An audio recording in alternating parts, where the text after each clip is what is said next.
हे माँ, माता जी, बस यही सुनने को रह गया था। अरे आशु के पापा कहाँ हो आप, जरा बाहर तो आओ।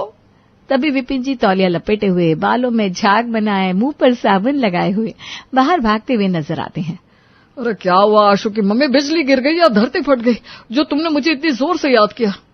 अरे बात ही ऐसी है आशु के पापा, लेकिन पहले आप नहा तो आओ, और हाँ ये तौलिया जरा संभाल के। नीलू जी, मैं आपके लिए अपनी जान देने को तैयार हूँ और आप कहती हो कि पहले नहा कराओ। अरे बस आप पहले नहा कराइए ना। ये सुनने के बाद विपिन जी नहाने चले जाते हैं। यहाँ बाप का इश्क का खुमार नहीं उतर रहा और बेटा अपनी पसंद की बीवी लाने की बात कर रहा है। क्या ही कहूँ अब तुझे आशु, तूने तो मेरी नाक ही कटा के रख दी। थोड़ी देर में विपिन जी नहा धोकर एकदम चकाचक होकर बाहर आते हैं। अब बताए हमें, अब ठीक लग रहा हूँ या नहीं? अरे आप कब तक सजते रहोगे?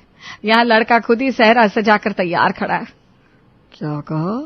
आप बिना नीलू जी पहलियां से बुझाती रहती हो, सीधे सीधे कहो ना, आखिर कहना क्या चाहती हो? अरे आज कानपुर वाली जिज्जी का फोन आया कि आशु के लिए बढ़िया लड़की बता रही हूँ, लेकिन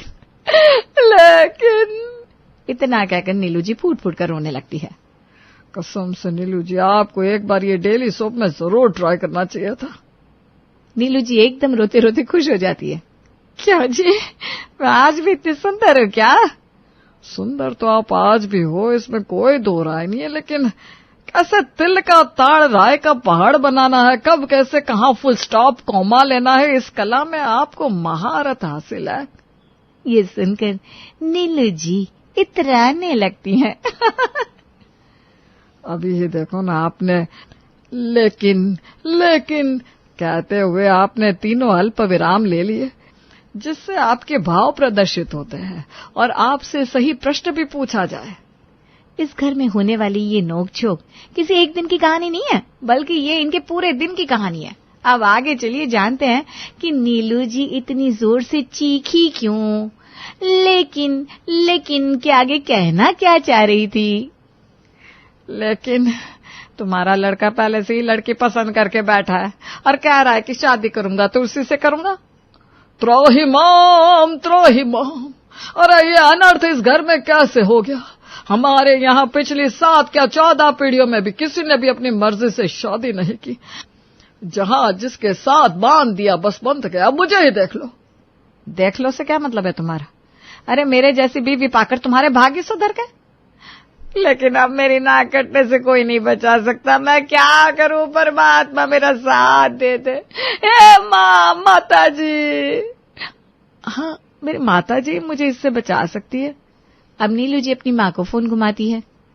कैसे हो माँ? बढ़िया हूँ मैं तो, तू बता बेटिया कैसी है, आज कैसे याद किया? फिर नीलू जी अपनी माँ को पूरी दास्तान दर्द सुनाती है। अब आप ही बताओ मैं क्या करूं माँ, क्या मैंने इस दिन के लिए इसे बड़ा किया था? अरे चुप हो जा बेटा, तू भी ना, जो भी होता है अच्छे के लिए होता है, फिक्र मत कर, सब बढ़िया होगा। क्या यार माँ, तुम भी ना हर बात में बस एक ही डायलॉग चिपका देती हो, जो भी होता है अच्छे के लिए होता है। अब इसमें अच्छा क्या छिपा है?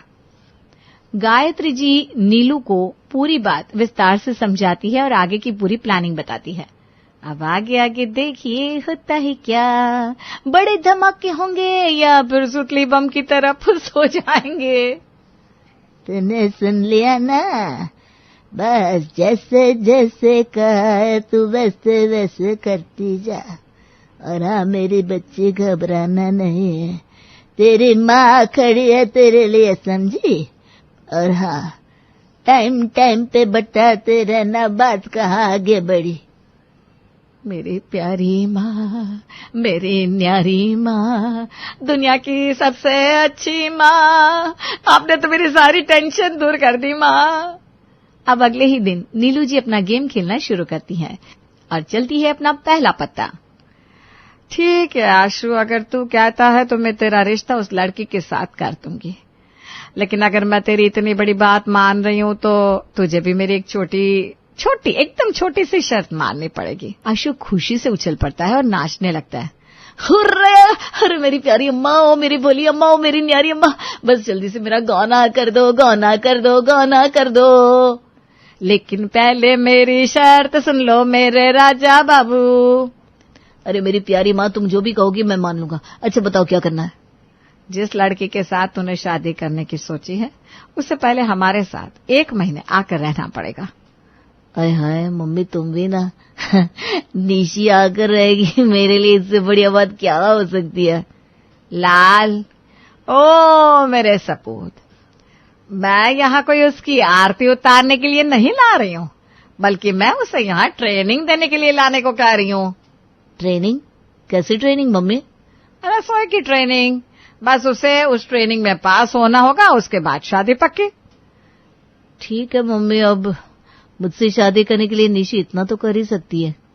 आशु थोड़ी देर बाद निशी को फोन घुमाता है। निशी, मेरी जाने मन। निशी थी गहरी नींद में। बताओ आशु, क्या कह रहे हो? निशी निशी निशी, अब ये सोना छोड़ना पड़ेगा तुमको, तभी हमारी शादी हो पाएगी। सोना छोड़ना पड़ेगा तभी शादी हो पाएगी? क्या कहना चाह रहे हो? हाँ जी निशी मैडम, अरे मुझे सोने दो ना आशु। अरे घड़ी देखो, 11 बजने को आ रहे हैं। अगर तुम ऐसे ही सोती रही तो फिर हमारी शादी भूल जाओ। अगर सीधे सीधे बताना है तो बताओ, वरना मैं फोन रखती हूँ। वैसे भी कल वेब सीरीज देखते देखते मुझे सुबह के 4 बज गए थे। मम्मी ने शादी के लिए हाँ कर दिया। इतना सुनते ही निशी पलंग से उछल पड़ती है। क्या हाँ कर दी? वो भी इतनी आसानी से? ये तो हम कभी सोच भी नहीं सकते थे आशु। लेकिन ऐसा क्या जादू चलाया तुमने?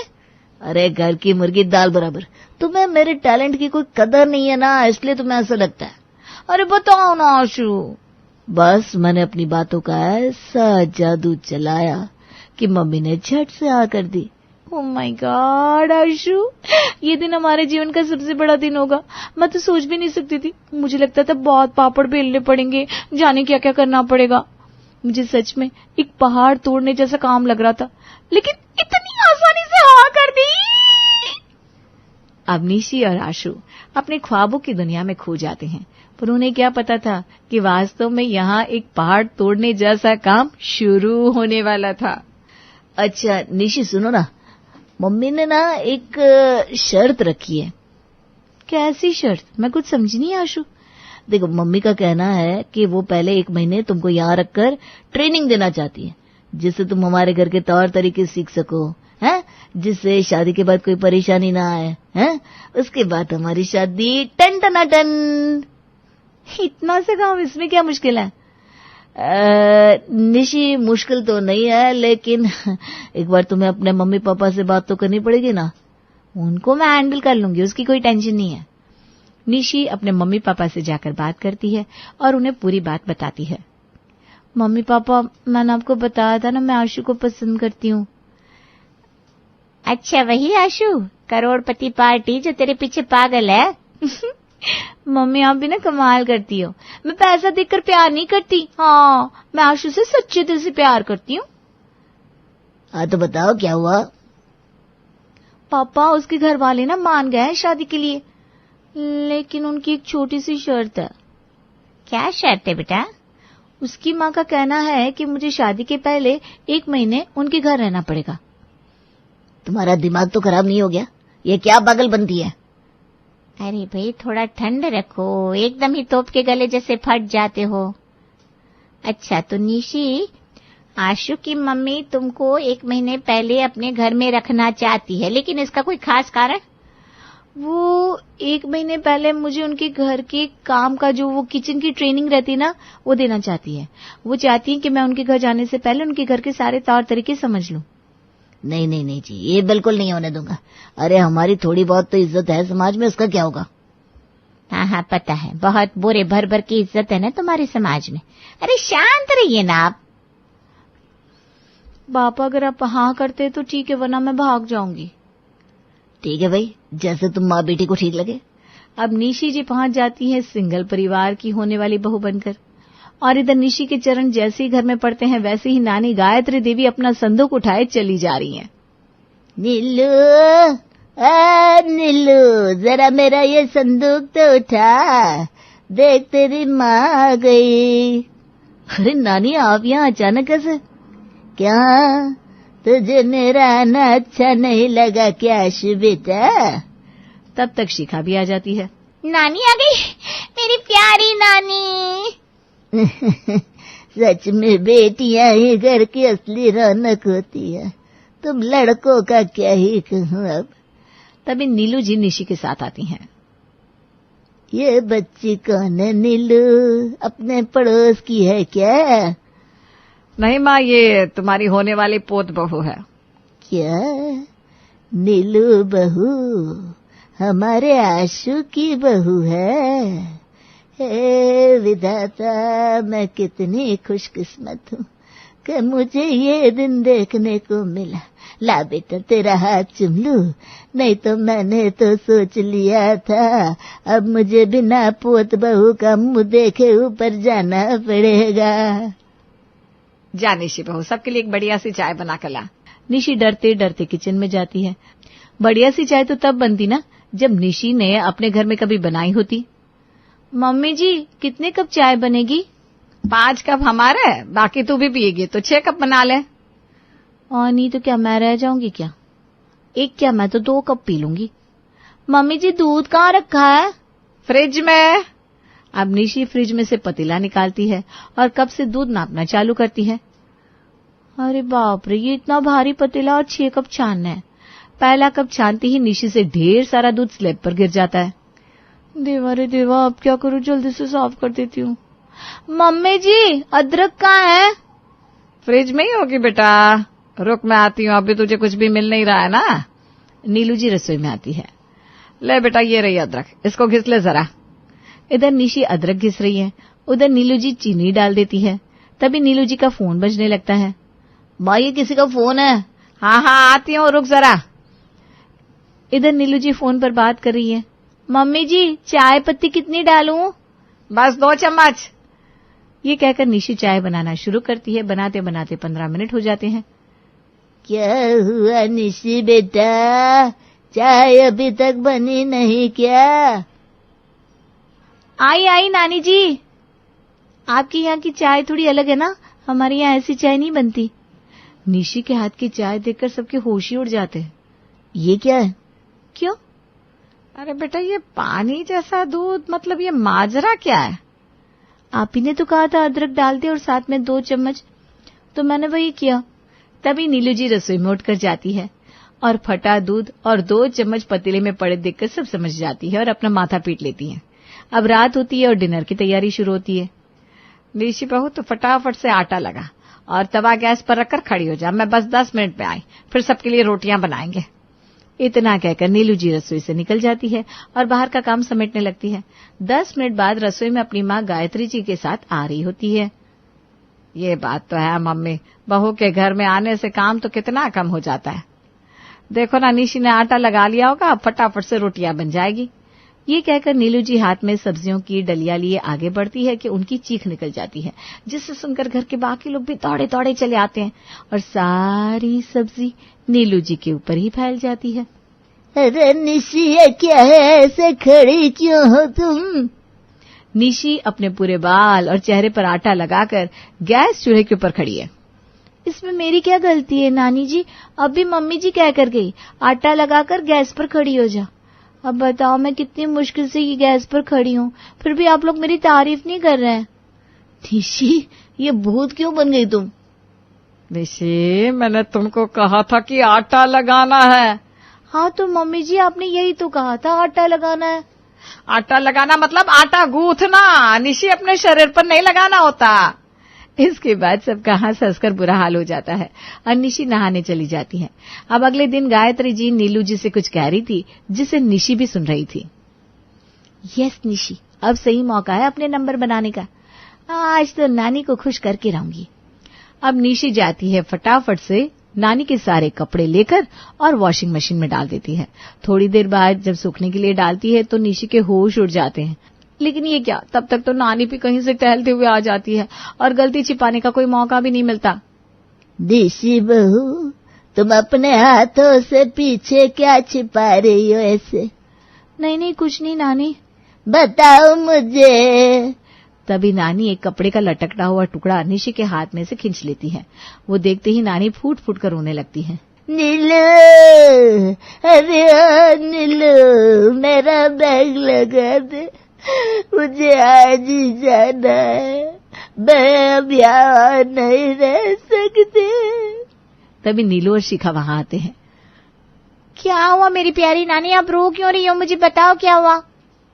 ये देख तू नीलू, ये तेरी बहू ने क्या हाल कर दिया मेरी सिल्क की साड़ी का।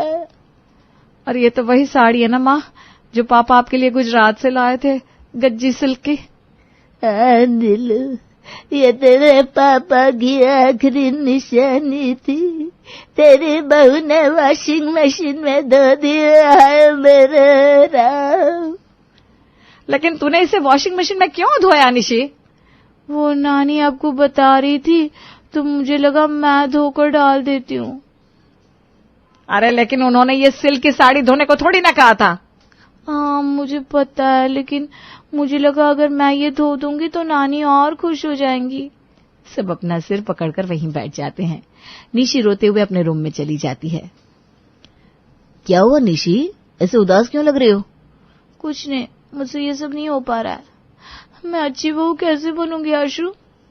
अरे हो जाएगा निशी, थोड़ा हौसला रखो, धीरे धीरे सब हो जाएगा, अभी सिर्फ 8 दिन ही तो बीते हैं। ऐसे ही कर करके एक एक दिन बीत रहा था, लेकिन सिंघल परिवार का काम कम होने के बजाय हर रोज बढ़ता ही जा रहा था और निशी की ससुराल स्किल्स थी कि डेवलप होने का नाम ही नहीं ले रही थी। फिर एक दिन निशी अपनी माँ को अपनी होने वाली ससुराल का हालचाल बताती है।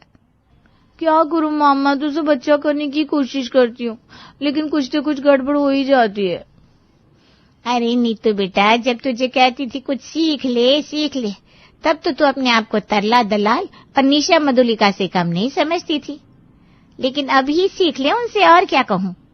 हाँ माँ, ये आइडिया अच्छा है। अब की बार ना मैं YouTube से सीख कर ही बनाऊंगी और सबका दिल जीत लूंगी। देखना, आपकी बेटी आपकी नाक कटने नहीं देगी। अब अगले ही दिन निशी को ये शुभ काम करने का मौका मिल जाता है। नीलू, वो हमारे पुराने मकान वाले मिश्रा जी और उनके साथ वो जुनेजा जी आ जा रहे हैं। लेकिन आज अचानक क्यों भाई, कोई खास बात? हाँ, कह रहे थे आशु के लिए कोई बढ़िया रिश्ता है उनकी निगाह में, लेकिन मैंने उनको मना कर दिया कि नहीं भाई, आशु के लिए तो अभी हमें नहीं देखना। तो फिर कहने लगे शिखा के लिए भी अच्छा लड़का है, अगर आपकी इच्छा हो तो बताइए। अच्छा, वैसे देखिए, अभी पहले शादी तो आशु की ही करनी है, लेकिन अब वो हमारे घर आना चाहते हैं तो क्या बुराई है। वही तो ना, बस आज उनके फेवरेट दम आलू जो तुम बनाती हो ना, वो बना लेना। ठीक है निशी, आज दम आलू बनाना है, मैं बनाऊंगी, तुम साथ में खड़े होकर देखना कि कैसे बनता है। नहीं मम्मी जी, दम आलू मुझे बहुत अच्छे आते हैं, आप बस एक बार फरमाइश तो करिए। आज तो तूने मेरा दिल ही बाग बाग कर दिया। ठीक है, बना ले। और हाँ, इस बात का ध्यान रखना कि जो हमारे खास मेहमान आने वाले हैं उन्हें सब्जी में दालचीनी बहुत पसंद है, एक्स्ट्रा डाल देना, और एक्स्ट्रा गरम मसाला भी ध्यान से डालना। जी मम्मी जी। इतना कहकर नीलू जी चली जाती हैं और निशी YouTube पर वीडियो देखना चालू करती हैं। कभी शिखा तो कभी नानी तो कभी नीलू जी आती हैं। अब सवाल तो नाक का था जो कटनी नहीं चाहिए थी, और आखिर दोपहर के खाने का समय हो चला था। सब्जी बनी नहीं क्या निशी? बस मम्मी जी, अभी बनाती हूँ। अब निशी के लिए एक तरफ कुआं तो एक तरफ खाई थी, और निशी सब्जी बनाना शुरू करती है और सारी बातों को ध्यान में रखते हुए दम आलू की सब्जी बनाई जाती है, और उसमें दालचीनी भी डाली जाती है और गरम मसाला भी। अरे नीलू जी, खाना बना के नहीं, वो लोग बस आते ही होंगे। तभी मिश्रा जी और जुनेजा जी भी आ जाते हैं। आइए भाई साहब। निशी, सब्जी रेडी है ना? जल्दी से उन लोगों के लिए थाली लगाओ, मैं सलाद काट देती हूँ। तूने तो आज मेरा काम बड़ा ही हल्का कर दिया, वरना मैं सुबह से लग जाती तो अभी तो थक कर चूर हो जाती। जी मम्मी जी, सब रेडी है। निशी थाली लगाकर मेहमानों के सामने ले जाती है। मेहमान खाना शुरू करते हैं। बड़ी प्यारी बच्ची है। हमारी होने वाली बहू है मिश्रा जी। अच्छा भाई साहब, इसलिए आज आपने मना कर दिया? पहला कोर मुंह में रखते ही मिश्रा जी की शक्ल पर तो जैसे 12 बज गए। अब ना उनसे निगलते बन रहा था, ना ही उगलते, और अब तो जुनेजा जी भी अपने चेहरे से यही स्थिति बयां कर रहे थे। कैसी सब्जी बनी है भाई साहब, बताया नहीं आपने? अरे आज हमारी बहू ने बनाई है। विपिन जी सब्जी खाते हैं।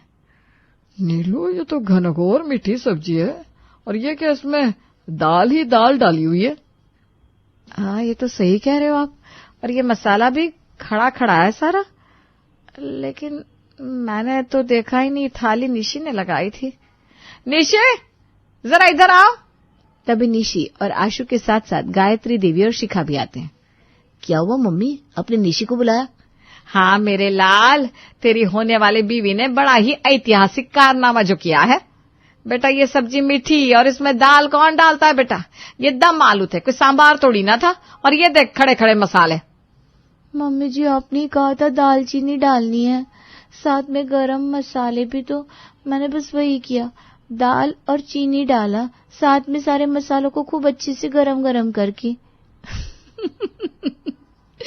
वहां सब पेट पकड़ पकड़ कर हंसने लगते हैं, लेकिन नीलू जी गुस्से से लाल पीली हुई जा रही थी, जिसे देखकर निशी शताब्दी ट्रेन की स्पीड से अपने कमरे में जाती है और राजधानी एक्सप्रेस की स्पीड से अपना ब्रीफकेस उठाकर घर से निकल जाती है। देखा नीलू, मैं न कहती थी, जो होता है अच्छे के लिए ही होता है। अब इसमें अच्छा क्या है मम्मी? देख, तू रो रही थी कि आशु ने लड़की पसंद कर ली है, तो मैंने कहा अच्छा है। तो सोच अगर कहीं सीधे ब्याह लाता तो क्या होता। इसीलिए जो होता है अच्छे के लिए होता है। एक शहर में रामदयाल नाम का एक आदमी अपनी पत्नी विनीता और बेटे आलोक के साथ रहता था। आलोक की शादी एक सुंदर सुशील लड़की खुशी से हुई थी, जो अपने सास ससुर का बहुत आदर सम्मान करती थी। लेकिन विनीता की एक ननद भी थी, जो दूसरे शहर में रहती थी, और वो उसको ज्यादातर आम की बातें करके सुनाती और उसके मजे लेती थी। एक दिन रामदयाल विनीता से कहता है, विनीता, लग रहा है पुष्पा का फोन नहीं आया। क्यों, आप ऐसा क्यों पूछ रहे हैं? नहीं आया तो अच्छा ही है। वैसे भी जब देखो तब बस उसे एक ही काम होता है। इसीलिए तो कह रहा हूँ, घर में शांति बनी हुई थी। ये बात आपने सही कही पापा, जब तक बुआ का फोन नहीं आता घर घर लगता है। अच्छा, और उसके फोन आने के बाद? माँ, फोन आने के बाद तो घर सब्जी मंडी बन जाता है। एकदम सही बोला आलोक बेटा। थोड़ी देर बाद किचन में विनीता सब्जियां काट रही होती है। उसका मूड थोड़ा खराब हो चुका था। वजह थी पिछली रात का फोन कॉल, जिसमें पुष्पा ने उसे आम को लेकर चिढ़ाया था। पुष्पा हर बार कोई ना कोई नई बात को लेकर चिढ़ाने का बहाना ढूंढ लेती थी। तभी उसके फोन की घंटी बजती है।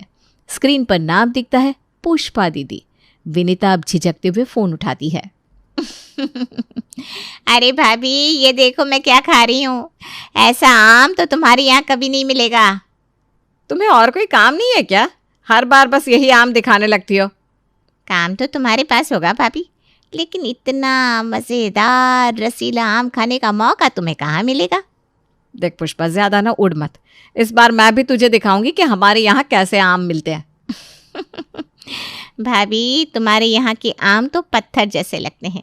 इन्हें खाने से अच्छा है कि भूखा रहो। विनीता ने गुस्से में फोन पटक दिया। वो सोचने लगी कि कैसे पुष्पा को जवाब दिया जाए। तभी उसने आलोक को जोर से आवाज लगाई। आलोक ड्राइंग रूम में अखबार पढ़ रहा था।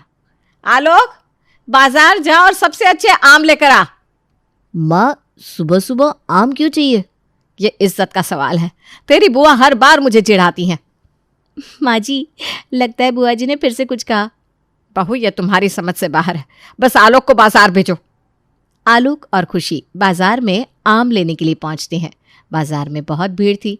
लोग सब्जी और फल खरीदने में व्यस्त थे। तभी उनकी नजर एक फल वाले पर पड़ी, जो जोर जोर से चिल्ला रहा था, आम ले लो आम, ऐसा आम जो खाकर बूढ़ा भी अपना बुढ़ापा भुला दे। भाई साहब, ये आम कैसे है? साहब, ये आम ताजमहल के बगीचे में उगते हैं। सच में? तब तो इनमें शाहजहां और मुमताज की यादें भी मिलती होंगी। नहीं मैडम, पर जो इन्हें खाएगा वो खुद बादशाह जैसा महसूस करेगा। अच्छा ठीक है, अब इसके दाम बताओ। साहब, आम सस्ते नहीं है, इनकी कीमत सुनने से पहले दिल मजबूत कर लीजिए। अब आलोक ने फल वाले से थोड़ा मोल भाव किया, लेकिन फिर भी आम बहुत महंगे मिले। वो दोनों मजबूरी में आम खरीदकर घर लौट आए। घर पहुंचकर विनीता ने तुरंत आम काटे और पुष्पा को वीडियो कॉल किया। देखो पुष्पा, हमने भी बढ़िया आम खरीदे हैं। भाभी ये आम है या पत्थर? इनसे तो मेरी चप्पल भी ज्यादा नरम होगी। तू ना हमेशा मेरा मजाक उड़ाती है, क्यों? मजाक नहीं भाभी, सच कह रही हूँ। ऐसे आम खाने से अच्छा है कि आम खाओ ही मत। केवल नाम के लिए आम खाने का क्या मतलब है? विनीता फिर से गुस्से में फोन पटक देती है। वो बुरी तरह चिढ़ गई। आलोक और खुशी ने स्थिति संभालने की कोशिश की, लेकिन विनीता अब और अच्छे आम लाने की जिद करने लगी। माँ जी, अब और कितने अच्छे आम चाहिए?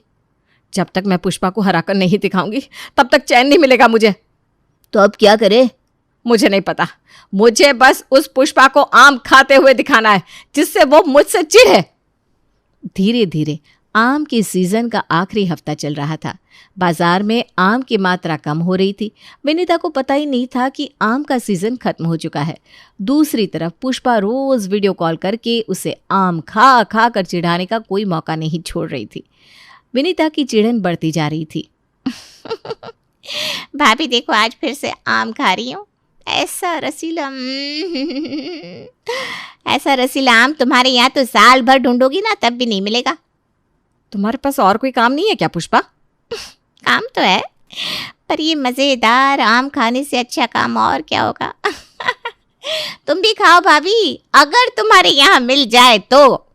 सुन, अब मुझे भी ऐसे आम खाने हैं, देख लेना, मैं तुझसे बढ़िया आम लेकर आऊंगी। अच्छा, वो कैसे भाभी? तुम्हारे शहर में आम मिलते भी हैं क्या? मुझे तो लगता है तुम्हारा शहर किसी गांव से भी बदतर है। ज्यादा बोल मत आ, इस बार तू देखेगी मैं कैसे आम लाकर तुझे दिखाती हूँ। अच्छा, पहले लाकर तो दिखाओ। ये सब सुनकर विनीता गुस्से में आग बबूला हो गई। उसने तुरंत आलोक को बुलाया। आलोक और खुशी किचन में चाय बना रहे थे। आलोक, बाजार जा और कहीं से भी मेरे लिए बढ़िया आम लेकर आ। माँ, आम का सीजन खत्म हो गया है, अब कहाँ से लाऊं? मुझे बहाने मत सुना, आम चाहिए तो चाहिए। माँ जी, लेकिन मार्केट में अब आम मिलना बंद हो चुका है। मुझे कुछ नहीं पता, तुम दोनों के लिए आम ढूंढ लाना कोई बड़ी बात नहीं है। माँ, आप इतना परेशान क्यों हो रही है? बुआ के कहने का क्या बोझ लेना। बेटा, ये बोझ का सवाल नहीं है, इज्जत का सवाल है। माँ जी, लेकिन क्या ये जरूरी है? बहू, ये बात तेरी समझ से परे है।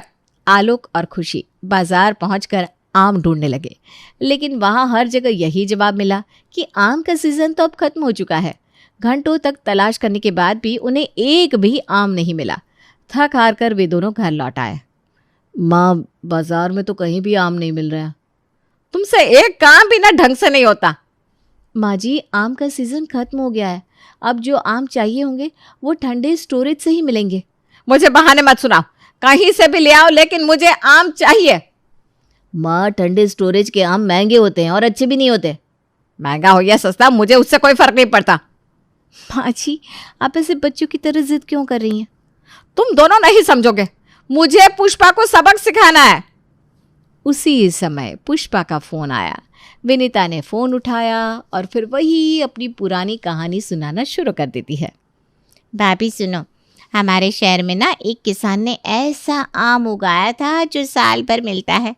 इसे स्वर्ण आम कहते हैं। ऐसा सुनने में आया था कि राजा महाराजा भी इसे खाने के लिए तरसते थे। अरे तो फिर खाओ ना, मुझे क्यों सुना रही हो? इसीलिए बता रही हूँ कि तुम्हारे यहाँ तो ये आम सपने में भी नहीं मिलेगा। वैसे भी तुम्हारे शहर में जो आम मिलते हैं वो तो गाय भी खाने से मना करते। अब ना ये बहुत हो रहा है। अरे अरे भाभी, तुम तो नाराज हो गई। विनीता ने चिढ़कर फोन काट दिया। उसने तय कर लिया कि अब किसी भी तरह से उसे आम लाना ही है। वो फिर से आलोक को बुलाती है। आलोक, मुझे फर्क नहीं पड़ता कि कैसे, लेकिन मुझे आम चाहिए। माँ, मैंने पूरा बाजार छान मारा, अब कहाँ जाऊं?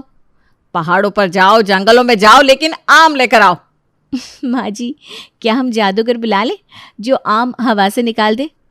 बहू, ये मजाक का समय नहीं है, मुझे पुष्पा को सबक सिखाना है।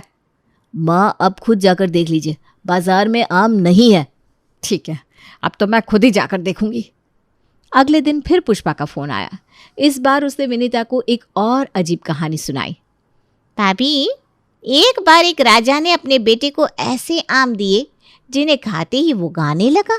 वो आम इतने खास थे कि पूरे राज्य में उनकी चर्चा थी। वैसे तुम्हारे यहाँ तो ऐसा आम मिलना मुश्किल है।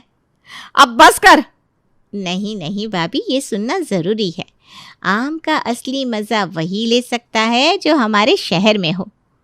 तेरे पास और कोई काम नहीं है क्या? काम तो है भाभी, लेकिन तुम्हारे साथ आम की बातें करने में मज़ा जो आता है। मैं तुझे जवाब दूंगी, बस देखती जा। विनीता चिढ़कर कमरे में चली गई। उसने ठान लिया कि वो खुद बाजार जाकर आम ढूंढेगी। वो सुबह सुबह उठी और खुशी को साथ लेकर बाजार के लिए निकल पड़ी। माँ जी, इतनी सुबह सुबह? मुझे आम चाहिए बस, और कुछ नहीं। चलिए देखते हैं। हाँ, और अच्छे वाले आम ही लेंगे। और माँ जी अगर फिर से ना मिले तो? अरे चुप कर, हमेशा उल्टा ही सोचती है। दोनों बाजार के चक्कर लगाते रहते हैं, लेकिन कहीं भी आम नहीं मिले। विनीता का चेहरा लटक गया। तभी एक ठेले वाले ने उन्हें रोककर कहा कि उसके पास कुछ आम बच गए हैं। माता जी, ये आखिरी आम है, अगर आप चाहे तो इन्हें ले सकती हैं। अरे जल्दी दो। माँ जी, ये आम तो सूखे हुए लग रहे हैं। मुझे नहीं पता, बस इन्हें लेकर घर चल। माँ जी, ये पैसे की बर्बादी है। अरे बहू, पैसे का सवाल नहीं है। विनीता ने आम लेकर पुष्पा को वीडियो कॉल किया और दिखाने लगी। देखो पुष्पा, हमारे यहाँ भी आम मिलते हैं। भाभी, ये आम है या किसी मरे हुए पेड़ के फल? अब बहुत हुआ। हाँ, तुम हमेशा मेरा मजाक क्यों उड़ाती हो? भाभी, मजाक नहीं कर रही, बस बता रही हूँ। तुम्हारे आमों का मुकाबला हमारे यहाँ के आम से नहीं हो सकता। देख लेना पुष्पा, अगली बार तुझे जरूर जवाब दूंगी। इंतजार रहेगा। आलोक और खुशी विनीता को शांत करने की कोशिश में लगे थे, लेकिन उसकी जिद खत्म होने का नाम ही नहीं ले रही थी। उधर पुष्पा का आमों का जुनून बढ़ता जा रहा था। वो मजाक मजाक में इतना ज़्यादा आम खा लेती है कि उसका पेट खराब हो गया। लेकिन आदत से मजबूर पुष्पा ने इसे भी हंसी मजाक में बदल लिया और विनीता को चिढ़ाने का नया बहाना ढूंढ लिया। भाभी, जानती हो, मैंने नकल इतने आम खा लिए कि पेट खराब हो गया। तो खा खा कर क्या मोटा बनना चाहती हो? भाभी, मोटा नहीं, मोटी। आम के बिना तो जिंदगी अधूरी लगती है। पेट खराब होने पर भी इतनी बड़ी बड़ी बातें कर रही हो। पेट खराब तो हो गया, पर आम का मजा छोड़ दो, ऐसा हो ही नहीं सकता। देख लेना, एक दिन आम खाकर तुम्हें अस्पताल जाना पड़ेगा। चिंता मत करो भाभी, डॉक्टर भी मेरे आम खाने के जुनून को रोक नहीं सकते। लेकिन कहानी यहीं खत्म नहीं हुई। पेट ठीक होते ही पुष्पा ने अगले कदम की योजना बनाई। उसने इस बार बाजार से और भी चमकदार और महंगे आम मंगवाए। इन आमों को देखकर विनीता का पारा और चढ़ गया। पुष्पा जानती थी कि विनीता को चिढ़ाने के लिए ये तरीका काम करेगा। भाभी देखो, इस बार के आम तो सोने जैसे चमक रहे हैं। हैं? इतने चमकदार आम कहाँ से लाई तू? बाजार से खास तौर पर मंगवाए हैं। कहीं इन पर कोई केमिकल तो नहीं लगा? भाभी, जलने की जरूरत नहीं है। ये असली आम है। तुम्हें तो बस मेरा मजाक उड़ाना आता है। भाभी, असली मजा तो अब शुरू हुआ है। लेकिन सच ये था कि पुष्पा ने इन आमों पर चमकदार ऑयल लगाया था ताकि वे और चमकीले दिखे। वो हर बार विनीता को चिढ़ाने का नया तरीका ढूंढ लेती थी। इस बार भी उसने आम को चमकाने के लिए एक खास तेल खरीदा और पूरी मेहनत से आम पर लगा दिया। अब ये आम तो ऐसे चमकेंगे कि भाभी की आंखें चांदिया जाएगी। तुम इतनी मेहनत क्यों कर रही हो? विनीता भाभी को जलाने में जो मजा आता है ना, वो कहीं नहीं आता। अरे पर इतने तेल लगे आम खाओगी कैसे? अरे खाने की चिंता मत कर, पहले इन्हें दिखाना है। अगले दिन पुष्पा ने फिर से विनीता को फोन किया और अपने चमचमाते आमों का प्रदर्शन किया। विनीता को शक था कि ये आम नकली है या उनमें कुछ गड़बड़ है, लेकिन पुष्पा ने उसे यकीन दिलाने की पूरी कोशिश की। अब यह कौन सा नाटक है? भाभी, नाटक नहीं, असली आम। मुझे तो ये सब नाटक ही लग रहा है। भाभी, जल रही हो ना? जल नहीं रही हूं, मुझे तुम्हें जवाब देना आता है। जवाब? भाभी, तुम्हारे जवाब का मैं इंतजार करूंगी। पुष्पा की हरकतों से विनीता इतनी परेशान हो गई कि उसने ठान लिया किसी भी कीमत पर उसे करारा जवाब तो देना ही है। ये लड़ाई अब उसके लिए किसी युद्ध से कम नहीं थी। जब अपने शहर में आम नहीं मिले तो उसने विदेशी आम मंगवाने का फैसला किया। इंटरनेट पर सर्च करने के बाद महंगे विदेशी आम ऑर्डर किए गए जो 3 दिन में पहुंचे। उनके चमचमाते रंग और बड़े आकार ने विनीता को बेहद खुश कर दिया। देखो आलोक, ये होते हैं असली आम। तुम्हारी बुआ के आमों से तो लाख गुना अच्छे हैं। माँ जी, ये तो सच में बहुत अच्छे लग रहे हैं। माँ, पर ये इतने महंगे आम क्यों मंगवाए? इज्जत का सवाल है बेटा। इस बार पुष्पा को दिखाकर उसकी बोलती बंद कर दूंगी। माँ जी, ये आम दिखने में तो अच्छे हैं, पर क्या ये खाने में अच्छे होंगे? अरे बहू, तुम्हें क्या पता, ये खास आम राजा महाराजाओं के खाने के लिए होते हैं। माँ, लेकिन विदेशी आम मंगवाने का ये खर्चा जरूरी था क्या? आलोक, ये मेरे आत्मसम्मान की बात है। अब तुम इसे नहीं समझ पाओगे। माँ जी, इस बार बुआ जी की बोलती जरूर बंद हो जाएगी। यही तो मेरा मकसद है, और कुछ नहीं। थोड़ी देर बाद विनीता ने पुष्पा को वीडियो कॉल किया और बड़े गर्व से विदेशी आम दिखाने लगी। देखो पुष्पा, ऐसे आम देखे हैं तुमने कहीं? भाभी, ये आम तुम्हें शहर में कहाँ से मिले? हमारे यहाँ सब कुछ मिलता है, बस देखने की नज़र चाहिए। भाभी, मानना पड़ेगा, इस बार आपने कमाल कर दिया। ये आम खास विदेश से मंगवाए, तुम्हारे यहाँ तो सपने में भी नहीं मिलेंगे। अरे वाह, ये तो वाकई गजब है। ऐसे आम देखने के लिए तुम्हें भी विदेश जाना पड़ेगा। भाभी, आम दिखने में तो अच्छे हैं, पर स्वाद कैसा है? स्वाद भी ऐसा कि आहा, खाते ही दिल खुश हो जाए। चलो, इस बार आपको बधाई देनी पड़ेगी। पुष्पा के चेहरे पर पहली बार उलझन साफ दिख रही थी। अब बारी थी आम को काटने की।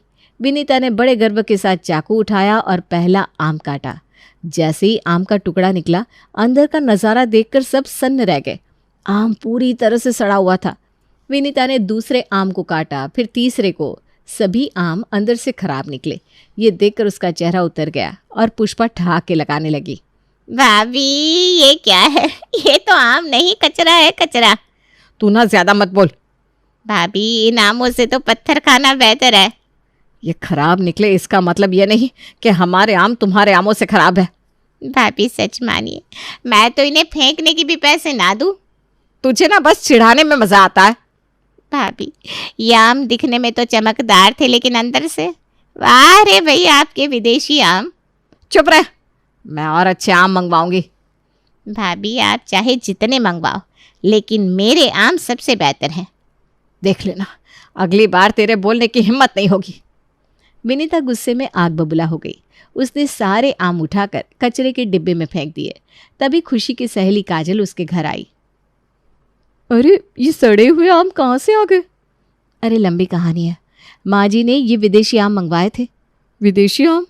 ये तो दिखने में कितने खराब लग रहे हैं। अरे मुझे मत समझाओ। आंटी, अगर ये वही आम है जो मैंने देखे हैं तो शायद ये असली आम नहीं है। क्या मतलब? मतलब कि ये हाइब्रिड आम हो सकते हैं। काजल, ये हाइब्रिड आम क्या होते हैं? ये आम ना चीन में बनते हैं। इन्हें 2 फलों के मेल से तैयार किया जाता है। मतलब ये नकली है? नकली नहीं, लेकिन असली जैसे भी नहीं है। ये आम ज़्यादा दिन तक टिकते नहीं है और इनमें गुठली भी नहीं होती। और अगर इन्हें खा लिया जाए तो ज़्यादा खाने से पेट खराब हो सकता है। काजल ने आम के बारे में और भी कई बातें बताई, जिससे विनीता और खुशी हैरान रह गई। इन आमों को चमकदार दिखाने के लिए केमिकल्स का इस्तेमाल किया जाता है। तो इसका मतलब मैंने जो इतने पैसे खर्च किए वो सब बेकार गए? हाँ आंटी, और इनका स्वाद भी अच्छा नहीं होता। माँ जी, इस बार तो बुआ जी का जवाब देना मुश्किल हो गया। अब मैं उसे छोड़ूंगी नहीं। काजल की बातें सुनकर विनीता का गुस्सा शांत हो गया। उसे अब पुष्पा से बदला लेने का नया तरीका सूझा। उसने तुरंत पुष्पा को वीडियो कॉल किया। सुन पुष्पा, ये जो आम तू खा रही है ना, ये हाइब्रिड आम है। क्या कह रही हो भाभी? अरे ये आम नकली है, इन्हें खाने से बीमारियां हो सकती हैं। सच? और हाँ, इन्हें ज़्यादा मत खाना, नहीं तो डॉक्टर के पास जाना पड़ेगा। भाभी, मैंने तो ऐसा कुछ नहीं सुना है। तब तो सुन लिया ना, अब अपने आमों का सच जान लिया ना। आप ना हमेशा मजाक करती हैं भाभी। अरे इस बार मजाक नहीं है, सच कह रही हूँ। अब अपने आम संभालो। पुष्पा का चेहरा शर्म से लाल हो गया। उसने झट से फोन काट दिया। विनीता, आलोक और खुशी ने ठहाके लगाए। माँ जी, आपने तो इस बार बुआ जी को करारा जवाब दिया। माँ, आज तो आप जीत गई। अब मैं आराम से चैन की नींद सो सकूंगी। आंटी, सच में आप कमाल किया। और तुम्हारी ये दोस्त तो मेरे लिए मेरा ब्रह्मास्त्र जैसा हथियार निकली। इस तरह विनीता ने पुष्पा को जवाब देकर अपनी नाराजगी दूर की। घर में माहौल फिर से हंसी खुशी वाला हो गया और ये आम की कहानी यहीं खत्म हुई। रितु, क्या तुम्हें मेरी कोई मदद चाहिए? नहीं दीदी, आप फिक्र मत कीजिए, मैं सब संभाल लूंगी। अच्छा ठीक है, लेकिन मैं यहाँ पर तुम्हें एक बात बताने आई थी। अरे लेकिन बात क्या थी, भूल कैसे गई। तभी मधु का फ़ोन बजता है। कोई बात नहीं दीदी, आप कॉल अटेंड कर लीजिए, यहाँ पर किचन में मैं सब संभाल लूंगी। ठीक है रितु। उसके बाद मधु फ़ोन पर बात करते हुए किचन से बाहर चली जाती है और दूसरी तरफ रितु सबके लिए खाना बना लेती है। दरअसल रितु की अभी अभी शादी हुई थी और वो घर की छोटी और नई बहू थी और आज उसकी पहली रसोई थी, इसलिए आज वही सबके लिए खाना बना रही थी। खाना बनाने के बाद रितु टेबल पर खाना लगा देती है। खाना देखकर, वाह बहू, खाना तो बहुत स्वादिष्ट लग रहा है। लाओ बहू, हमें जल्दी से खाना परोस दो। लेकिन पापा जी, मम्मी जी तो अभी आई नहीं है और दीदी भी। अरे बहू, उन्हें आने में टाइम लगेगा, जब तक खाना ठंडा हो जाएगा। कोई बात नहीं, हम सब पहले खा लेते हैं। हाँ रितु, पापा बिल्कुल सही कह रहे हैं। अच्छा ठीक है। तब रितु सभी को खाना परोसती है और उसके बाद सब खाना खाने लगते हैं। अरे वाह बहू, तूने तो सच में कमाल ही कर दिया। वाकई तूने बहुत स्वादिष्ट खाना बनाया। हाँ रितु, सच में खाना बहुत स्वादिष्ट है। शुक्रिया। रितु, आज तो तुम्हारी वजह से इतने दिनों बाद हमें इतना स्वादिष्ट खाना नसीब हो रहा है। चाचा, आपने सही कहा, चाची ने एकदम बेस्ट खाना बनाया है। रमेश, आरव, यश और मोनू सभी बड़े चाव से चटकारे लेते हुए खाना खा रहे थे, जैसे मानो उन्हें कई दिनों से खाना नसीब ही ना हुआ हो।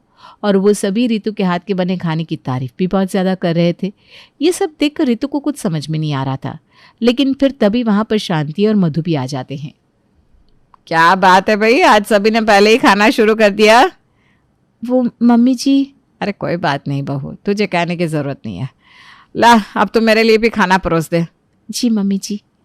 तब रितु शांति को भी खाना परोसती है और जैसे ही शांति पहला निवाला खाती है तो खाना खाकर मुंह बना लेती है। अरे बहू, कितना सूखा सूखा खाना है, इसमें कहीं भी तेल का तो नामो निशान तक नहीं है। क्या तूने खाना बनाने से पहले तेल नहीं डाला था? नहीं मम्मी जी, मैंने तेल डाला था। वो क्या है ना, बिना तेल की सब्जी कैसे बनेगी? हाँ, तो तूने सब्जी को तेल सिर्फ सुंघा दिया होगा। हाँ? अरे खाने में जरा सा भी स्वाद नहीं आ रहा। बिना तेल की सब्जी भी कोई सब्जी होती है भला? तो क्या वो खीर होती है? अजीब। क्या जी, बहू ने इतना अच्छा खाना तो बनाया है। हाँ, पर तेल की कमी है। अगर तेल होता तो सब्जी और अच्छी होती। बहू, आगे से ध्यान रखियो। कोई बात नहीं मम्मी जी, आज रितु की पहली रसोई है ना, इसलिए उसे अभी पता नहीं। हाँ, सही कहा। रितु सभी की बातें सुनकर बहुत ज़्यादा कंफ्यूज हो रही थी। कोई बात नहीं रितु, मैं बाद में तुम्हें सब समझा दूंगी। हाँ। उसके बाद शाम हो जाती है और फिर, लाओ रितु, खाना मैं बना देती हूँ। कोई बात नहीं भाभी, मैं आपकी मदद कर देती हूँ। फिर दोनों देवरानी जेठानी खाना बनाने लगती है। उसके बाद जैसे ही मधु सब्जी बनाने के लिए कुकर में तेल डालती है। भाभी, इतना ज़्यादा तेल? लगता है आपसे गलती से डल गया, लाओ मैं निकाल देती हूँ। अरे नहीं रितु, सब्जी में इतना ही तेल डलता है। क्या कहा भाभी, इतना ज़्यादा तेल? यहाँ तो आधे कुकर में तेल ही तेल है। भला इतनी तेल की सब्जी कौन खाता है? हमारी सासू माँ खाती है, उनका ही हुक्म है कि सब्जी में इतना ही तेल डलना चाहिए। लेकिन भाभी, इतने ज़्यादा तेल की सब्जी कौन खाता है? इतना तेल तो पकोड़े बनाने के लिए भी इस्तेमाल नहीं होता। अभी तुम्हारे लिए सब नया है ना, धीरे धीरे तुम्हें इसकी आदत हो जाएगी।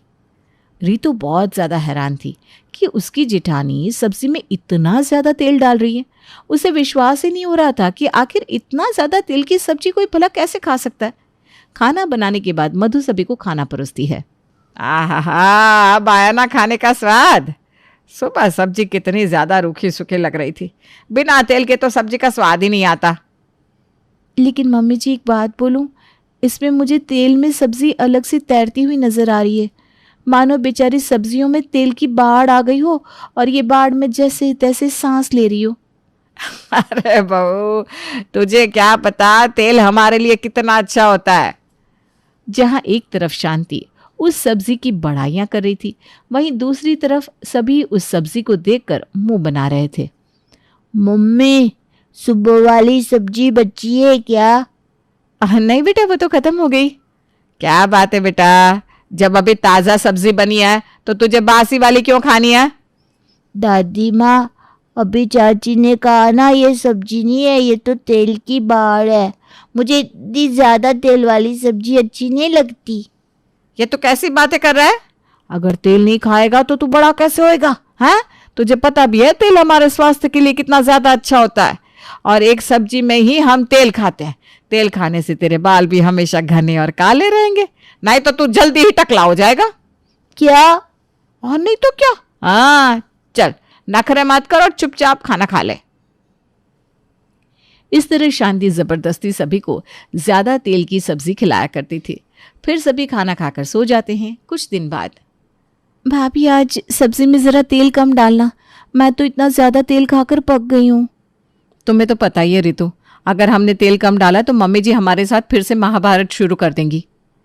भाभी, क्या आपका कभी मन नहीं करता कि आप भी कभी कम तेल की सब्जी खाएं? क्या आपको इतने ज्यादा तेल की सब्जी बेस्वाद नहीं लगती? ना तो ये ज्यादा तीखी होती है, ना ही इसमें कोई स्वाद होता है। लगती तो है, लेकिन तुम्हें पता है ना रितु। ओह, मैं तो सच में कुछ ही दिनों में परेशान हो गई हूँ, और आप तो इतने सालों से ये टॉर्चर झेल रही हैं। उसके बाद दोनों बहुएं खाना बनाकर सभी को परोसती हैं, और फिर थोड़ा सा खाना खाने के बाद, बस मैंने तो खा लिया। हाँ, हमारा भी हो गया। अरे ये क्या, तुम्हारा खाना तो शुरू होने से पहले ही खत्म हो गया। इतने कम खाने से क्या होगा, और खाना खाओ। अरे खाना नहीं खाओगे तो सेहत कैसे बनेगी?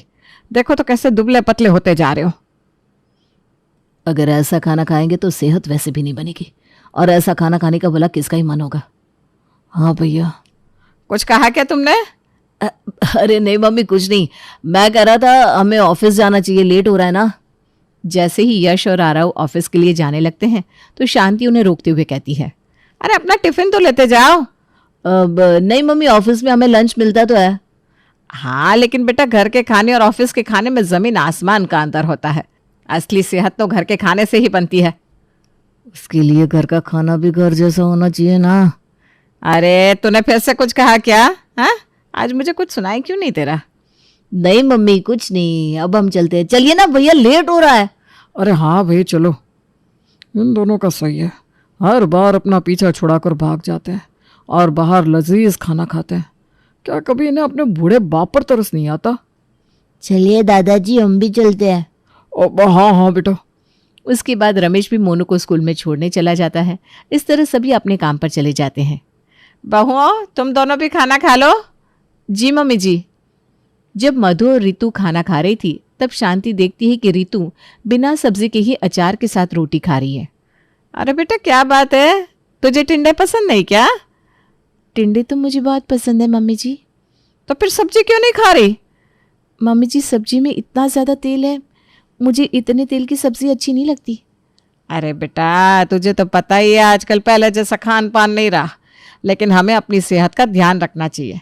अरे तुझे पता भी है ये सरसों का तेल हमारे शरीर के लिए कितना ज़्यादा अच्छा होता है। इससे हमारे बाल भी काले, घने और लंबे होते हैं। देखो तुम लोग कितना कम तेल खाते हो, इसीलिए तो तुम्हारे बाल बिल्कुल झाड़ू जैसा है। मम्मी जी, वो तो सरसों के तेल की सिर में मालिश करने से बाल काले, घने और लंबे होते हैं, ना कि खाने से। देखा, तुम्हें तो कुछ पता ही नहीं है। बस आजकल उट्टू पर सब देखकर सीखना होता है। उट्टू? यूट्यूब। अरे उट्टू पर सब ऐसे ही बोलते हैं, बालों में ये लगाओ, वो लगाओ, मुंह पर ऐसा लगाओ तो मुंह इतना ज्यादा चमक जाएगा। लेकिन असलियत तो ये होती है कि अगर हमारा खान पान अच्छा हो तो हमारा शरीर भी अच्छा हो जाता है। लेकिन आजकल के बच्चे भी खाने में कितनी कमियां और नकल चकल छांटते रहते हैं, और जब बड़े तुम्हें बताते हैं तो उसमें भी कमियां निकालनी है। ज्यादा सोचो मत और ये सब्जी खा लो। लेकिन मम्मी जी। ओहो, मैंने कहा ना ये तेल बहुत अच्छा है, इससे तुम्हारी सेहत भी अच्छी होगी। चलो सब्जी खा लो।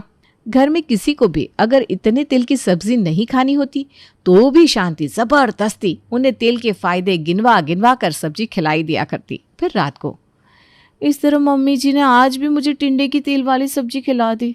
मुझे तो अब समझ में आया कि मेरी पहली रसोई पर सभी इतने चाव से खाना क्यों खा रहे थे। सच में अब तो मैं भी बहुत परेशान हो गया हूँ। मैं समझ सकती हूँ, लेकिन आपका सही है, सुबह कम नाश्ता करके जाते हो और बाहर खा लेते हो, फिर ऑफिस में लंच कर लेते हो, और आपसे ज़्यादा तो हमें घर पर रहकर सहना पड़ता है। हाँ ये तो है, लेकिन हम कुछ कर भी तो नहीं सकते। बचपन से इस घर में यही चल रहा है। तुम्हें पता है हम मम्मी की बात को नहीं मोड़ सकते। हाँ लेकिन कुछ तो करना ही होगा ना। वहीं दूसरी तरफ सच में इतना तेल खाकर तो मुझे हर जगह तेल ही तेल नजर आता है। रितु ने सच ही कहा था, हमारी सब्जियों में तेल की बाढ़ आती है। सच में अब तो मैं भी बहुत परेशान हो गया हूँ। आप तो ऑफिस चले जाते हैं और बच जाते हैं, घर पर रहकर हमें सहना पड़ता है। हाँ लेकिन क्या ही कर सकते हैं। इस आदत से घर में सभी बहुत ज्यादा परेशान थे। इस तरह दिन गुजरते हैं। फिर कुछ दिन बाद, मम्मी जी मैं आपके लिए खाना लगा दूं? नहीं बहू, आज हम कुछ अलग खाएंगे। कुछ अलग? हाँ बहू, तुम दोनों रुको, मैं एक नई दिशा बनाकर लाती हूँ। दिशा? डिश। ओह अच्छा। मैंने ना ऊटू से देखी है और दिखने में ही इतनी लजीज है, तो सोचो खाने में कैसी होगी। या ऊटू। कोई बात नहीं मम्मी जी, हम भी आपकी मदद कर देते हैं। आप अकेले कैसे करेंगी? अरे हाथों से, तुम दोनों चिंता मत करो। वो दिशा ना बहुत आसान है, मैं बस अभी 2 मिनट में बनाकर लाई। दीदी वो कहीं मैगी तो नहीं जो 2 मिनट में बन जाएगी? पता नहीं। वैसे भी मैगी भी 2 मिनट में नहीं बनती, लेकिन अगर मम्मी जी का बस चले तो मैगी भी पानी में उबालने के बजाय उसे तेल में ही उबाल दे। हाँ देखते हैं आखिर वो दिशा कौन सी है, डिश कौन सी है, उसके बाद हम किस दिशा में जाएंगे ये तय करेंगे। एक तरफ देवरानी जिठानी दोनों हंसी मजाक कर रही थी, दूसरी तरफ शांति किचन में दिशा बना रही थी। उप्स। डिश बना रही थी। अब देखना यह है कि शांति अपनी बहुओं के लिए कौन सी डिश बनाकर लाती है। थोड़ी देर हो जाती है और फिर शांति आती है। लो बच्चों, खा लो इस नई दिशा को। नई डिश देखकर मधु और रितु दोनों ही बहुत ज्यादा शॉक्ड रह जाती हैं। ये क्या है मम्मी जी? अरे ये फल और सब्जियां हैं। मैंने देखा दूसरे देश में लोग इसमें तेल डालकर खाते हैं। क्या? हाँ है ना, एकदम हल्दी का ना। हल्दी? अरे हल्दी कहना चाह रही हैं। एक तो इसमें फल और सब्जियां हैं, ऊपर से तेल, तीनों ही स्वास्थ्य के लिए बहुत ही ज्यादा अच्छे हैं। चलो अब तुम दोनों जल्दी से इसे खाओ। हे भगवान, मैं ये कहाँ फंस गई? सिर्फ तुम ही नहीं, मैं भी। आपने मेरे मन की आवाज सुन ली दीदी? हाँ जी। अब तुम दोनों क्या फुसफुसा रही हो? चलो अब इसे जल्दी जल्दी खाओ। मम्मी जी इतना ज्यादा तेल हमारे स्वास्थ्य के लिए अच्छा नहीं होता। ज्यादा तेल खाने से हमें बहुत सी बीमारियां लग सकती हैं। अरे ऐसा कुछ नहीं है बहू, मैं तो इतने सालों से खा रही हूँ, देख मुझे हुआ कुछ। बल्कि तेल तो हमारा स्वास्थ्य और भी अच्छा करता है। रितु शांति को समझाने की कोशिश करती है, लेकिन शांति नहीं समझती। उसके बाद जैसे ही रितु वो डिश खाने वाली थी तो वो देखती है, लेकिन मम्मी जी इसमें तो सरसों का तेल है। हाँ तो अब क्या इसके लिए अलग तेल आएगा? पगली। मम्मी जी इसमें ऑलिव ऑयल डालते हैं, ना कि सरसों का तेल। अच्छा, लेकिन कुछ भी हो, दोनों है तो तेल ही ना बहू। चल खा ले अब। उसके बाद मधु और रितु दोनों मुंह बनाकर जैसे तैसे करके खाना खत्म करती हैं। उस दिन के बाद शांति सभी को ये डिश बनाकर खिलाने लगी, जिससे घर में सभी बहुत ज्यादा परेशान हो गए थे।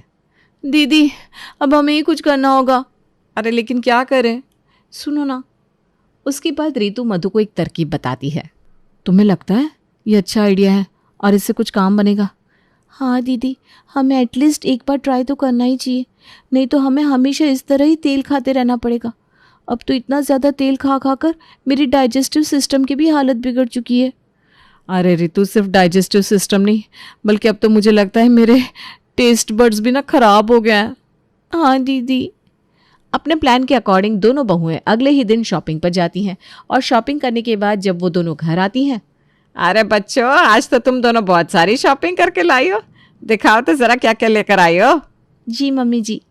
उसके बाद शांति देखती है कि हर बैग में सिर्फ तेल ही तेल है। किसी बैग में किसी टाइप का तेल तो किसी में किसी और टाइप का। अरे बेटा, इतने सारे टैप के तेल? हाँ, इस बार मैं समझ गई, टैप नहीं टाइप। बिल्कुल सही समझा है तुमने। अरे फिर से तुम दोनों फुसफुसाने लगी। नहीं मम्मी जी, कुछ नहीं बस। अच्छा ये बताओ, इतने सारे टैप के तेल क्यों लेकर आई हो? मम्मी जी, आप ही तो कहती है ना, तेल हमारे स्वास्थ्य के लिए कितना अच्छा होता है, इसलिए हमने सोचा क्यों ना अच्छा तेल खाया जाए। तो इसीलिए हम बहुत ही बढ़िया क्वालिटी का और महंगा तेल लेकर आए हैं।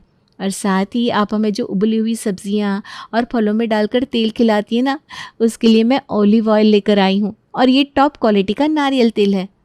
अच्छा, लेकिन इन सब की क्या ज़रूरत थी बेटा? ज़रूरत थी मम्मी जी, आप ही तो हमें हमेशा कहती हैं कि तेल कितना अच्छा होता है, तो हमने सोचा क्यों ना आपकी बात माने और अब से हम भी अपने स्वास्थ्य पर ध्यान दें। इस तरह अब मधु और ऋतु दोनों ही घर में बहुत ज़्यादा महंगा तेल यूज़ करने लगी थी और हर चीज़ में एक अलग टाइप का तेल यूज़ करती, जिससे घर का बजट काफ़ी ज़्यादा बिगड़ जाता है। और जब शांति को पता चलता है कि ये तेल इतने ज़्यादा महंगे थे, तब उसकी अकल ठिकाने आती है। फिर एक दिन, बेटा कहाँ जा रही है? वो मम्मी जी, रसोई का सामान ख़त्म हो गया है और तेल भी ख़त्म हो गया है, तो मैं सारा सामान लेने जा रही हूँ। लेकिन बेटा, पिछले हफ्ते ही तो तू तेल की बोतल लेकर आई थी। मम्मी जी, आपको पता है ना, ये अच्छी क्वालिटी वाले तेल इतने महंगे और इतने कम आते हैं, इसीलिए ना जल्दी जल्दी ख़त्म हो जाते हैं। अरे अगर ऐसे ही चलता रहा तो महंगे तेल खाने के चक्कर में कहीं रोटियों के लाले ना पड़ जाए। बहू, मैं क्या कह रही थी, इतना ज़्यादा तेल खाकर ना मैं भी पक गई हूँ। तो ना जरा सब्जी में कम तेल डाला कर, इतना ज़्यादा तेल खाना भी अच्छा नहीं होता। हाँ, एक काम कर, तू खाने की तैयारी कर, सामान मैं ही ले आती हूँ। ठीक है मम्मी जी। इस तरह शांति अब से कम तेल की सब्जी बनवाती है। बहू, सच में तुमने तो कमाल कर दिया। तुम्हारी वजह से हमें फिर से नॉर्मल खाना नसीब हो पा रहा है। इतना तेल खाकर मैं तो असली खाना का स्वाद ही भूल गया था।